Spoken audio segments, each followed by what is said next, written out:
अत्यावश्यक बाहेक नयाँ सामग्री खरिद नगर्न प्रधानमन्त्री कार्यालयको निर्देशन।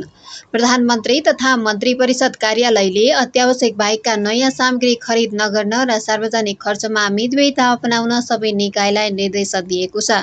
कार्यालयले सबै मन्त्रालय, आयोग, सचिवालय, कार्यालय एवं निकायहरू तथा सबै प्रदेशका मुख्यमन्त्री तथा मन्त्री परिषदको कार्यालयलाई परिपत्र गर्दै अनावश्यक रूपमा सामान खरिद नगर्न आग्रह गरेको हो।